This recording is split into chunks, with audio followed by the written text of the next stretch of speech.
جائز ہے کیا مستقل ہیئر ٹرانسپلانٹ کروانا جائز ہے؟ رضیہ صاحبہ کراچی سے۔ دیکھیے ہیئر ٹرانسپلانٹیشن کا جو عمل ہے نا، اگر اس میں کسی اور کے بال لگائے جائیں پھر یہ حرام ہے، کیونکہ رسول اللہ صلی اللہ علیہ وسلم سے صحیح حدیث میں اس کی ممانعت منقول ہے واضح لفظوں میں کہ کسی سے کے بال لے کر آپ کے لیے لگانا جائز نہیں ہے۔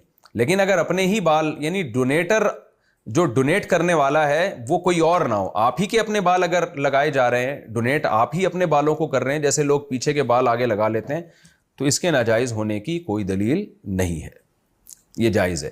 اب آ جائیں بالوں کی طرف۔ بال بھی انسان کو اللہ نے حسن دیا ہے ایک، ظاہر ہے یہ تو جن کے بال نہیں ان سے پوچھے، جو بیچارے گنجے ہو چکے ہیں جوانی میں، بیچارے کیا کیا پاپڑ بیلتے ہیں، اور جن کو اللہ نے بال دیے ہوئے ہیں وہ علیحدہ سے مصیبت میں ڈلے ہوئے ہوتے ہیں، ہر وقت کنگھی کرتے رہتے ہیں۔ تو ہیئر ٹرانسپلانٹ اگر ہو جائے وہ تو سب سے بہتر ہے، اگرچہ وہ ایک مہنگا طریقہ ہے، لیکن اس میں یہ ہے کہ آپ کے اپنے بال ہی یہ گدی سے اور سائڈ سے اتار کے نا وہ یہاں پہ نا کاشت کیے جاتے ہیں، ٹرانسپلانٹ کیے جاتے ہیں آپ کے اپنے بال۔ دوسرے بال تو آپ کو لگ ہی نہیں سکتے، اور ویسے بھی وہ حرام ہے، کیونکہ وہ دوسرے بال اگر آپ کو لگائیں گے تو آپ کے جسم میں اینٹی باڈیز پیدا ہو جائیں گے، وہ اس کو وائرس سمجھتے ہوئے ہی نا ریکٹ کر جائیں گے۔ تو آپ اپنے بال ہی لگوائیں، اور کیونکہ یہ گدی اور یہ سائڈ وہ بال ہیں جو بال گنجے بندے کے بھی ہوتے ہیں، یہ ایسی جگہ ہے یہیں سے اٹھا کے نا وہ پھر کاشت کرنا شروع کرتے ہیں، پھر کام چل جاتا ہے جس کا چل سکتا ہے۔ یہ اللہ نے جگہ ایسی بنائی ہوئی ہے۔ تو وضو میں بھی سر کا مسا ہے نا، سر کے بالوں کا مسا نہیں ہے، ورنہ گنجے لوگ یوں کر کے مسا کر رہے ہوتے ہیں، یوں نہ کر رہے ہوتے ہیں۔ سر کا مسا ہے، چاہے آپ کی گھنج ہوئی بھی ہے یا بال ہے، دونوں کیسز میں سر کا مسا ہے۔ وگ والا معاملہ جو ہے نا وہ ذرا آسان ہے، کیونکہ اس میں خرچہ بھی کم ہے۔ صرف یہ ایک غسل والا ایشو آ جاتا ہے کہ وہ اڈہیسو کے ذریعے وہ چپکا دیتے ہیں۔ اچھا، اس میں بھی اس طرح کی وگ بھی آتی ہیں جو بغیر اڈہیسو کے بھی آپ، وہ نیچے ربڑ والا پورشن ہوتا ہے، وہ ایئر ریموو ہو جاتی ہے، وہ چپک جاتی ہے، تو بہتر ہے آپ وہ والی وگ استعمال کر لیں۔ ہم صرف آپ کو لاہور کا راستہ نہیں دکھاتے، لاہور کا کرایہ بھی دینے ہیں نال، یہ کر لیں۔ پھر بھی اگر آپ سمجھتے ہیں نہیں اس کا رزلٹ وہ نہیں ہے، اس میں یہ بھی خطرہ لگا رہتا ہے نا کہ کبھی کوئی ذاتی طور پہ وگ اتر ہی نہ جائے۔ آپ کے اس وقت بھی کئی لوگ ایسے ہیں جن کا لوگوں کو پتہ ہی نہیں ہے کہ ان کے بال وگ والے ہیں، الا یہ کہ کوئی خبر لیک ہو جائے، تو ظاہر ہے وہ لوگوں کے لیے تو یہ پرابلم ہے۔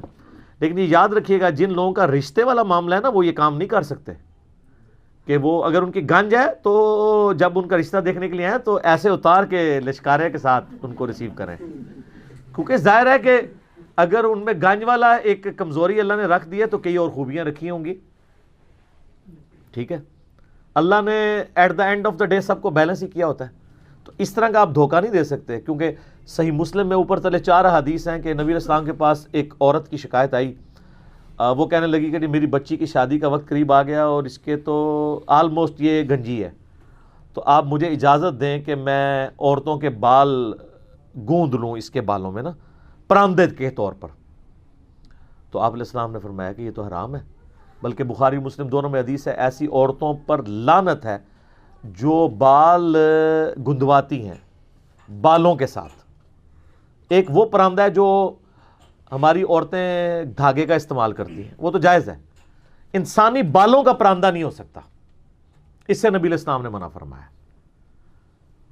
بلکہ صحیح مسلم میں ایک حدیث ہے کہ حضرت معاویہ رضی اللہ تعالیٰ عنہ اپنے دور ملوکیت میں مدینہ شریف آئے تو حج کے دوران انہوں نے ایک خطبہ دیا، اس میں انہوں نے ایک بڑی گت سی پکڑی ہوئی اس طرح کی ایک بالوں کی چٹیا، اور کہا کہ تمہارے علماء کدھر چلے گئے ہیں، یہ چٹیاں یعنی سر عام، ظاہر وہاں بک رہی تھی کہیں پہ، انہوں نے کہا کہ یہ تمہیں علماء نہیں بتاتے کہ نبی علیہ السلام نے انسانی بالوں کا پراندہ بنانے سے منع فرمایا؟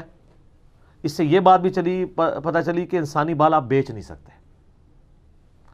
یہاں تو کئی کیسز رپورٹ ہوئے ہیں کہ مردہ عورتوں کی لاشیں نکال کے ان کے بال شیو کر کے بیچے گئے ہیں، کراچی میں کئی سکینڈل سامنے آئے، جو کچھ بھی ہیں تیرے محبوب کی امت سے ہیں، کہتے یہ ہیں، اور کرتوت آپ دیکھ لیں۔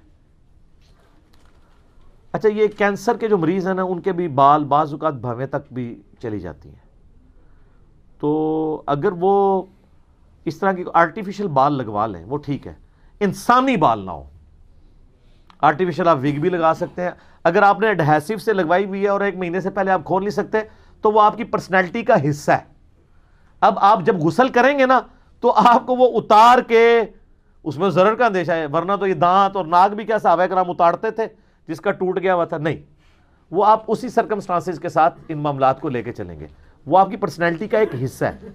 اور یہ آپ پریکٹیکلی کئی چیزیں کر رہے ہیں. مجھے بتائیں, جب آپ سر اور داڑھی کے بالوں میں تیل لگاتے ہیں یا مہندی لگاتے ہیں, جو کہ سنت ہے, دونوں چیزیں بخاری مسلم میں درجوں حدیث اس پہ گواہ ہیں. مشکات المصابیح کی 2ری جلد میں آپ بالوں والا چیپٹر نکال لیں, کنگھی کا بیان کتاب اللباس چیپٹر میں ساری حدیث ہیں. تو تیل کی تو لیئر چڑھ نہیں جاتی, تو پھر آپ کا وضو ہو جاتا ہے, ہو جاتا ہے, کیونکہ لیئر ہے. وہ آپ کی پرسنالٹی کا حصہ ہے. ورنہ تو آپ صابن سے مانجتے رہتے جب تک تیل ختم نہ ہو جائے, وضو ہی نہیں ہوگا. ایون آپ جو کریمیں لگاتے ہیں, میں تو ایسے کریم کو استعمال نہیں کرتا, میں تو یہ پیٹرولیم جیلی یوز کرتا ہوں. ایک نیچرل چیز ہے, اس کے کوئی سائیڈ افیکٹ نہیں ہے, جو نیچرل امپورٹڈ ہو نا, ادھر والی نہ ہو جو کہ تیل کے کنویں سے نکلتی ہے, جو کنواں سر ایڈون نے دریافت کیا تھا. اگر زندہ ہوتے تو میں حافظہ اللہ کہہ دیتا, مر گئے تو کافر مردے کے لیے دعا تو نہیں ہو سکتی, کسی بزرگ نے نہیں دریافت کیا. تو وہ افیکٹو چیز ہے. باقی کریموں کے سائیڈ افیکٹ بھی آپ دیکھ رہے ہیں, اللہ ماشاء اللہ. اب اگر کسی نے کریم بھی لگائی ہوئی ہے تو ظاہر ہے کہ اب وہ بڑا تردد ہے کہ اس کو ریموو کریں. البتہ اس سے کسی عورت نے پلی نہیں لینی کہ وہ نیل پالش لگا لے, اس کو اتارنے میں کوئی تردد نہیں ہے. نہ یہ بیسک نیڈ ہے آپ کی. جلد کی حفاظت تو بیسک نیڈ ہے نا, یہ تو صرف خوبصورتی والا معاملہ ہے نا, اور اس کو اتارنے میں کوئی تردد بھی نہیں ہے. وگ تو ظاہر ایڈہیسو سے لگی ہے, وہ تو اتنا خرچہ ہوتا ہے, اور پھر اتارنے میں ایک پورا ایک اتنا ہر بندہ کرنا شروع کر دے تو پھر تو اس کو کل کو آپ یہ بھی کہیں گے کہ وہ وگ اتارے ہر وضو کے لیے. لیکن یہ تو آپ ہیئر ریموونگ, جو یہ نیل پالش ریموونگ آپ کے پاس ریموورز ہیں, وہ تو سیکنڈز میں ریموو کر دیتے ہیں. وہ پلی نہیں لے سکتے, سرخی والے پلی نہیں لے سکتے. میں ان چیزوں کی بات کر رہا ہوں جو چیزیں بیسکس کے اندر آتی ہیں, اضافی نہیں ہیں. اور بخاری مسلم میں حدیث ہے, نبی علیہ السلام فرمایا, ان عورتوں پر لعنت جو مردوں کی مشابہت اختیار کریں, ان مردوں پہ لعنت جو عورتوں کی مشابہت اختیار کریں. فیشن بھی دونوں کے ڈیفرنٹ ہیں. یہ نہیں ہے کہ مردوں کے ہم ٹخنے تو ننگے نہیں کروا سکتے, فیشن آئے تو عورتیں اپنے ٹخنے ننگے کر کے پھریں. دیکھیں نا, اب آپ حالت دیکھیں, اور فیشن کے نام پہ جو مرضی ان میں داخل کر دیں. اچھا, بخاری مسلم میں ایک حدیث ہے, عبداللہ ابن مسعود رضی اللہ تعالیٰ نے فرمایا کہ اللہ تعالیٰ نے لعنت فرمائی ہے ان عورتوں پر جو بدن گندواتی ہیں, یعنی ٹیٹو بنواتی ہیں, اور بال نوچتی ہیں. ایک تو ہے نا بالوں کو ڈائی کرنا سائڈ سے, وہ ٹھیک ہے, کلر کر کے. اس پہ میرا الگ سے آئی بروز کے اوپر کلپ ہے, وہ آپ دیکھ لیجئے گا. لیکن آئی بروز کو شیپ دینا کاٹ کے, یہ تو حرام ہے اسی حدیث کے تحت. اور تیسری وہ عورتیں جو دانتوں میں گیپ بنواتی ہیں خوبصورت دکھنے کے لیے. بریسز لگانا ٹھیک ہے کیونکہ وہ نیچر سے ہٹی ہوئی چیز ہے نا, کسی کے دانت ٹیڑھے ہو گئے سیدھے کروا لیں, لیکن دانت سیدھے سب کچھ ہے, پھر اس کو آپ جو ہے وہ عجیب عجیب کام کروا رہے ہیں, تو یہ تو غلط ہے, یہ تو آپ نیچر کو بگاڑ رہے ہیں. تو سورہ نساء کی آیت نمبر 119 ہے, وَلَآمُرَنَّهُمْ فَلَيُغَيِّرُنَّ خَلْقَ اللَّهِ. شیطان نے کہا تھا, اے اللہ میں انسانیت کو ابھاروں گا کہ تیری بنائی ہوئی تخلیق کو وہ بدلیں گے. اس لیے داڑھی مڈانے کو ہم حرام کہتے ہیں کہ عورتوں کی داڑھی نہیں نکلتی, مردوں کی نکلتی ہے, داڑھی مڈا نہیں سکتے. ٹھیک ہے, چھوٹی بڑی جتنی مرضی آپ رکھ لیں, لیکن عورتوں سے مشابہت نہ ہو. ایٹ لیسٹ اتنی داڑھی رکھ لیں, تو نیچر کو نہ بگاڑیں. تو یہ جو ابن مسعود کی حدیث ہے نا بخاری مسلم میں, کہ 3 طرح کی عورتوں پہ لعنت ہے, ٹیٹو بنوانے والی, دانتوں میں گیپ کروانے والی عورتوں پہ لعنت ہے, اور بال اکھاڑنے والی. تو ایک عورت ایٹ لیسٹ وہ تابعہ تو ہوگی یا صحابیہ ہوگی, وہ ابن مسعود کے پاس آئی, کہا کہ آپ اس طرح کی حدیث بیان کرتے ہیں اور آپ کہتے ہیں کہ اللہ نے لعنت فرمائی ہے, تو میں نے تو پورا قرآن پڑھا ہے, قرآن میں کوئی ایسی آیت موجود نہیں ہے کہ جس میں ایسی عورتوں پہ لعنت کی ہو. ہماری عورتوں تو یہ نہیں کہہ سکتی انہوں نے قرآن پڑھا ہی نہیں ہوا, الا ماشاء اللہ. تو ابن مسعود نے کہا کہ تم نے قرآن پڑھا ہے تو قرآن میں تم نے یہ آیت نہیں پڑھی, وما آتاکم الرسول فخذوہ وما نہاکم عنہ فانتہوا. جو رسول اللہ تمہیں دیں وہ لے لو, جس سے رسول اللہ منع کر دیں اس سے رک جاؤ.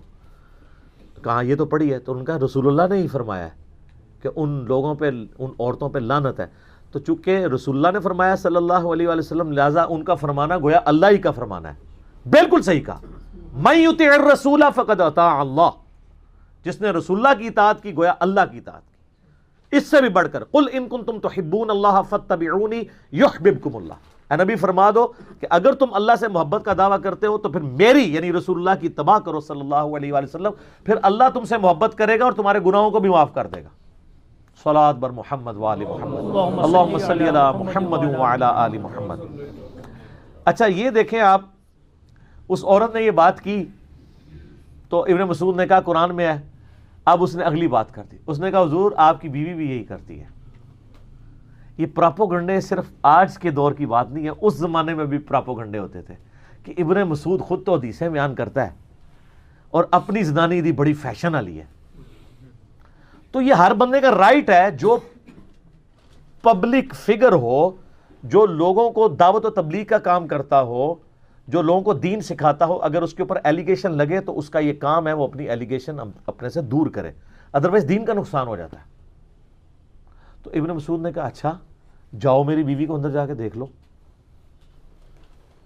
وہ اندر گئی تو شرمندہ ہو کے باہر نکلی اور کہا کہ نہیں آپ کی بیوی کے بارے میں تو غلط بات مشہور تھی، اس میں تو کوئی ایسی بات نہیں ہے. تو انہوں نے کہا کہ اگر میری بیوی ایسا کرتی ہوتی تو پھر ابن مسعود کی بیوی نہ ہوتی، وہ یعنی جو رسول اللہ کی نافرمان ہو وہ میری بیوی ہو سکتی ہے صلی اللہ علیہ وآلہ وسلم. یہ یعنی صحابہ کرام کا ایٹیچیوڈ تھا کہ انہوں نے اپنی کلیریفیکیشن دی. حتیٰ کہ بخاری مسلم میں نے کئی دفعہ حدیث بیان کی ہے کہ نبی علیہ السلام اعتکاف میں بیٹھے ہوئے تھے تو رات کے گپ اندھیرے میں ایک عورت آپ کو ملنے آئی. آپ کافی دیر تک اس کے ساتھ باتیں کرتے رہے، پھر مسجد سے نکلے، اس عورت کے ساتھ کہیں چلے گئے دور، اسٹریٹ لائٹس نہیں تھی، گپ اندھیرا تھا. چوراہے پہ کچھ صحابہ کھڑے تھے. آپ علیہ السلام جب واپس آئے تو ان کے پاس رک کر کہا کہ یہ میری بیوی صفیہ تھی، مجھے ملنے آئی تھی، میں اسے گھر تک چھوڑنے گیا تھا. اعتکاف کی عادت میں آپ جا سکتے ہیں گھر ضرورت کے تحت. تو ان کا یا رسول اللہ ہم آپ کے بارے میں بدگمانی تو نہیں کر سکتے کہ آپ ایسے ہوں گے. آپ نے فرمایا کہ بے شک شیطان انسان کے جسم میں خون کی طرح دوڑتا ہے. شیطان یہ وسوسہ دلا سکتا تھا کہ آپ کسی غیر محرم عورت کے ساتھ بات کر رہے ہیں. اس سے یہ بھی درس ملا کہ اگر نبی علیہ السلام اپنی کلیریفیکیشن دیتے ہیں نا اپنے فالوورز کو، تو ان کے فالوورز کو بدرجہ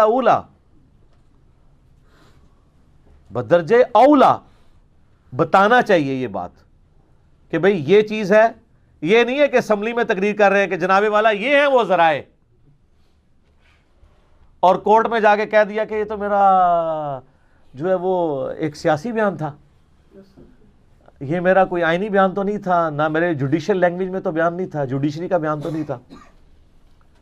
آپ نے بھی خوش نہیں ہونا، آپ کا لیڈر بھی ہے جو سالوں سال کہتا رہا 35 پنکچر، اور ایک اینکر کی بدنامی اس نے کی. علمی اختلاف آپ کو ہو سکتا ہے، مجھے کئی معاملات میں ان سے اختلاف ہے، لیکن جھوٹا الزام تو نہ لگائیں. اور جب اس نے حد کے عزت کا مقدمہ کیا ہمارے موجودہ پرائم منسٹر کے اوپر تو عدالت میں جا کے معافی نامہ لکھ دیا کہ یہ تو میرا سیاسی بیان تھا.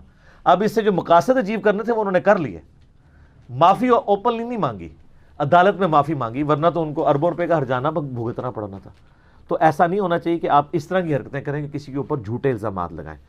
بات وہاں پہ آئی کہ وہ آپ وگ بھی لگا سکتے ہیں اور اس کو پھر آپ کو اتارنا ضروری نہیں ہوگا اگر وہ اس مشکل سے اتر رہی ہوتی ہے.